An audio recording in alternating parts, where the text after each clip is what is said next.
All right, Isaac Khambule, Professor of Political Economy at the University of Johannesburg, joins us now. Thank you so much for your time, Mr. Khambule. So before we speak about Treasury's new budget process, I want us to quickly just revisit how we got here. I mean, let's start with your view about what or how things have been playing out over the past few days, including, of course, the Western Cape High Court not only suspending the VAT hike, but also setting aside the resolution of the National Assembly adopting the report of the Joint Standing Committee on that fiscal framework and revenue proposals. Enoch Godongwana, in fact, the Minister of Finance, describing it just this afternoon as a messy process.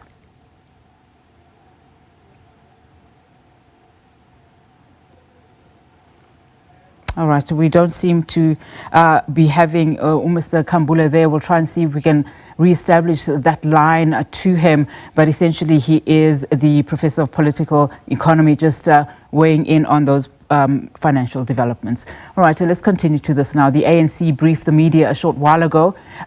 The Secretary General of the ANC, Fikile Mbalula, touched on various issues, including the VAT reversal, as well as the Government of National Unity.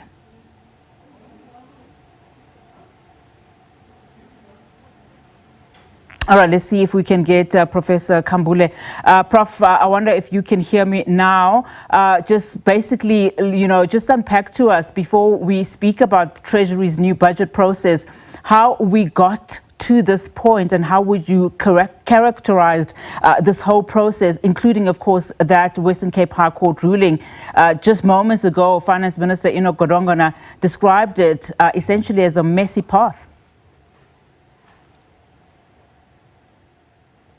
Definitely has been a messy part if we also look at how the entire process has been undertaken, particularly judging from the first time that the government tried to present the budgets in Parliament and then they couldn't do that, and then up until the second time when the government then presented a budget but then there was not sufficient support from all the political parties. Up until now, we know with the verdict that there have been a few changes in terms of the budget that is likely to be presented, and as well as the particular time that the government has now to go and consult with all the political parties and as well as everyone who needs to be involved in this particular process. And let's talk about what's now ahead. I mean, the scrapping of the VAT increase has also left the National Treasury with a 75 billion rand shortfall or to that effect. I mean, to plug over the next 3 years. The minister says Treasury's revised focus includes 3 key priorities, mentioning them there, speaking about boosting revenue collection, driving economic growth, as well as government spending. Given the current turmoil on the global financial markets, does the revision of the budget 3.0, provide an opportunity now to have a more realistic growth budget forecast? And what may that look like? Well, thank you for that important question. And I think given what we are seeing now, we know that the government is focusing on key 3 things, of which one being the balancing of the books in terms of government spending, then the second one also being strengthening revenue collection, and with the Treasury hoping that there will be more budgets that could be collected from their revenue sources, and as well as laying a strong foundation for growth. And if you look at a strong foundation for growth, we are looking at either issues of expansionary fiscal policy or whether we're going to have contractionary fiscal policy based on the government having that 75% billion shortfall. But then again, one of the key questions that we must have is how are we going to prioritize growth if we are unable to spend? Because we know spending is going to be very important at the end of the day for our economy to grow. But in this particular time, it does seem like we are going to see some austerity measures. And as the finance minister did indicate, that the core areas that they're trying to protect are focusing on health, on education, and as well as social security. But where are we going to get those particular revenue to supplement this? Because again, the 3 key priority areas are also the ones that are consuming the larger share of the budget. So it's going to be quite interesting to see how the government is going to tackle this one and find a way out of this particular, because it's definitely a mess as it seems at the moment. And I want to talk about just the road now to the 21st of May. I mean, it's a tight deadline for Treasury to complete this budget process. Legally, it must be wrapped up by the end of July or so.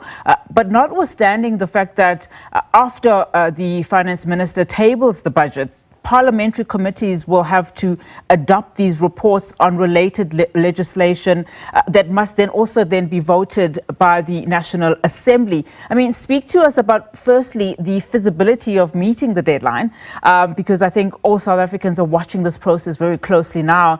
And secondly, just the implications of not having an approved budget. It's going to be quite important, and I know we do have a short space of time. I mean, the 21st of May is only roughly about 3 weeks or so away from now. So, and again, we know it is going to be very focal for all the parties to sit down in order to avoid what just happened, whereby the courts need to step in and try to do away with the particular VAT increase that was proposed. But looking at the short span of time, it is likely the case that the GNU is going to go into a wide consultation with all political parties to try and find other avenues of revenue collection. They are going to come up with a budget that pleases everyone. But again, we also know that there are going to be dire consequences if the current government cannot pass the budget for the second time, because this is going to factor into the political and investment landscape, whereby people will not have, or investors will not have, any confidence in the country because it cannot table a budget, because there's no government that can function without a particular budget. So it seems to be the case that it is going to be 2 weeks of hard negotiations between all the political parties, and there's going to be some horse trading in order to get to a budget that is going to please all the political parties, so that it is not taken to court again. But we are hopeful that there are going to be some sources of revenue that the government can think of which again will not be at the expense of the poor. Yeah, or for the third time. Very quickly, to what extent does this third major revision undermine efforts at fiscal consolidation? And how do you think rating agencies or even international markets are going to be interpreting it? I'd say they'll interpret it in two ways. There's one, the negative element of which says we do have now a particular government of national unity that cannot pass a budget. And to some, it will be a case that says, actually, life was better when a particular political party had the dominance and it was able to pass a particular budget, and we could have foresight in terms of what is going to happen in the country. But then again, from a positive aspect, it is that relational ability that says it is very important to ensure that there are going to be certain accountability measures, as we've seen now, whereby, because we are no longer in a majoritarian system now, it is based on parties negotiating. And unfortunately, these are some of the things and lessons that we have been seeing from the local government sphere, whereby there needs to be those negotiations and consensus on a budget that is going to be passed. But I think for now, South Africa is in a dire state, because we do know that for the first time, if we do not pass this particular budget, it is going to involve a lot of political parties that are going to say there is no confidence in the current government of national unity, and that South Africans should probably be looking into the idea of going back to elections, so that we can try to elect a particular political party that is going to address these political mayhems that we are facing, that again factor into the economic issues that the country is trying to address.